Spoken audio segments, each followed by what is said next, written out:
What do I look like worrying about what somebody else got going on when God has put me in position to make my own money? I ain't got to worry about the next person.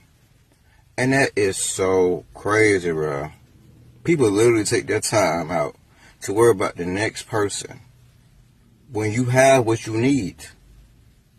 Like, it's just so crazy. It's so baffling. Like, I will not limit myself to worry about what somebody else have less than me, to be like them.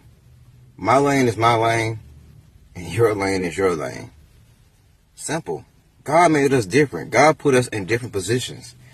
But you have those that say, no, I want to worry about what you got going on. I want to live like you. I want to have the leisures like you. That's crazy. Be you.